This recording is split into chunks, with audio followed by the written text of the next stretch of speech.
بسم اللہ الرحمن الرحیم۔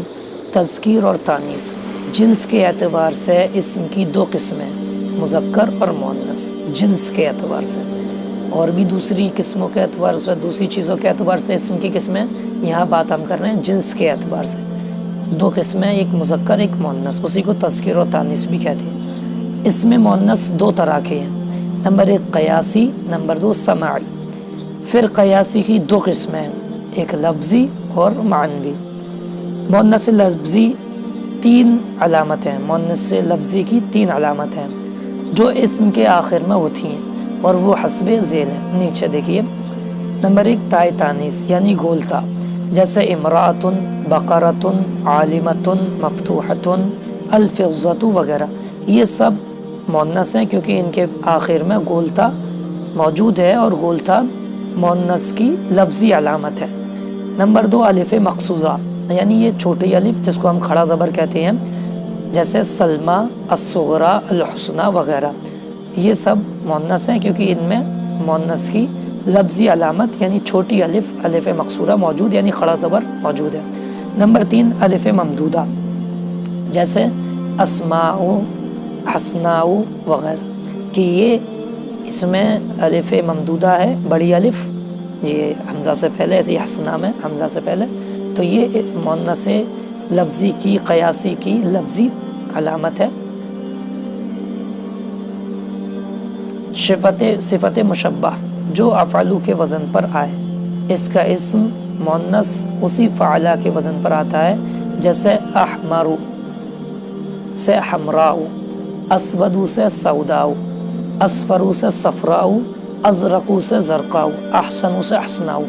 یعنی صفت مشبہ کا صیغہ جو افعلو کے وزن پر آتا ہے، احمر، اسود، اصفر، ارزق، پھر ان کی صفت فعلاء کے وزن پر آئے، ان کی مؤنث فعلاء کے وزن پر آئے، تو یہ بھی مؤنث ہوں گے، یعنی ان کی مؤنث آ رہی ہے کیونکہ ان میں الف ممدودہ ہے، آخر میں بڑی الف آ رہی ہے، تو یہ تمام اسماء بھی مؤنث ہوں گے۔ پھر مؤنث معنوی، یعنی جس میں علامت تانیث ظاہر نہ ہو مگر وہ مؤنث پر دلالت کرتی ہو، یعنی ان لفظوں سے مؤنث اور عورت ہی مراد ہوتی ہو۔ یہ چار طرح کے ہیں۔ نمبر ایک عورتوں کے نام، مریم، زینب، ہند، تو یہاں پر نہ غلطہ ہے، نہ الف مقصورہ چھوٹی الف ہے، نہ ہی الف ممدودہ بڑی الف ہے، پھر بھی یہ مؤنث ہے کیونکہ یہ مؤنث معنوی ہیں، یعنی عورتوں کے مخصوص نام ہیں۔ ایسے ہی نمبر دو ملکوں، شہروں، قبیلوں اور جماعتوں کے نام، جیسے مصر، پاکستان، الہند، دہلی، لکھنؤ، قریش۔ تو مصر، پاکستان، الہند یہ تو ملکوں کے نام ہو گئے، دہلی، لکھنؤ یہ شہروں کے نام ہو گئے، قریش یہ قبیلے کا نام ہو گئے۔ تو ملکوں، شہروں اور قبیلوں کے نام بھی مؤنث ہوتے ہیں، اور یہ معنوی ہوتے ہیں۔ نمبر چار جسم کے وہ اعضاء جو جفت جفت یعنی جوڑے جوڑے ہوں، جیسے یدن، دو ہوں، جیسے ہاتھ دو ہیں نا، یدن، تو یہ بھی مؤنث ہے، معنوی ہے۔ رجلن یہ بھی مؤنث معنوی ہے، عین آنکھ، رجلن پیر وغیرہ، مگر یہ قاعدہ کلیہ نہیں ہے کیونکہ مرفق کے معنی کونی، یہ دو ہیں، اس کے باوجود یہ مذکر ہے۔ خدن، یہ خدن کے معنی گال، یہ بھی دو ہیں، جفت ہیں، یہ بھی مذکر ہے۔ الحاجب کن پٹی یہ بھی دو ہیں لیکن یہ مذکر ہیں، تو یہ قاعدہ کلیہ نہیں ہے، البتہ اکثر اعضاء جو ڈبل ہیں وہ مؤنث ہوتے ہیں۔ ایسے ہی صدغن اور اللحی جیسے الفاظ مذکر ہی استعمال ہوتے ہیں، لحی ڈاڑے، یہ سب مؤنث قیاسی کی مثالیں ہیں۔ اب ان کے علاوہ کچھ اسم ایسے ہیں جن میں نہ تو علامت تانیث ہوتی ہے، نہ مؤنث معنوی ہی کے قاعدے میں آتے ہیں، مگر اہل زبان یعنی اہل عرب ان کو مؤنث استعمال کرتے آئے ہیں۔ چونکہ ان کا مؤنث ہونا محض سماع یعنی سننے پر موقوف ہے، اس لیے انہیں مؤنث سماعی کہتے ہیں۔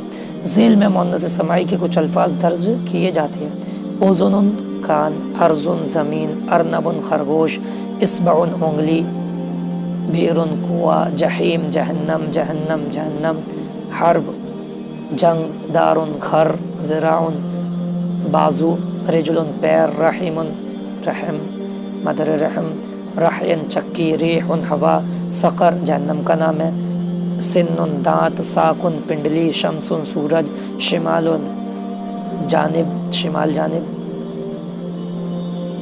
ضبعن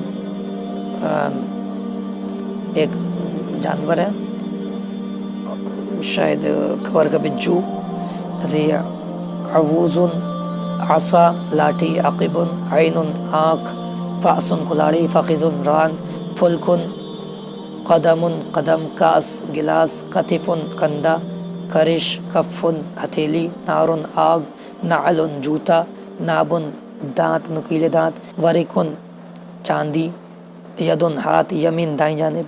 تو یہ سب مؤنث سماعی ہیں۔ اہل عرب کے لوگ ان کو سب کو مؤنثی استعمال کرتے ہیں، اس لیے ہمیں بھی انہیں مؤنثی استعمال کرنا پڑے گا۔ ہواؤں کے نام جیسے صبا، قبول، دبور، جنوب، شمال، حیف، حرور، ہموم، سموم، یہ سب ہواؤں کے نام ہیں، یہ سب بھی مؤنث استعمال ہوتے ہیں۔ تو بہرحال یہ مؤنث کا بیان ہے کہ کون کون سے اسم مؤنث ہوتے ہیں۔ آج ہم نے اس کو تفصیل سے پڑھا، اس کو اچھے سے ذہن نشین کر لیں، کیونکہ موصوف صفت بنانے میں ہمیں اس کی سخت ضرورت پڑے گی، کیونکہ موصوف اگر مؤنث ہوگا تو ہمیں صفت بھی مؤنث لانی پڑے گی۔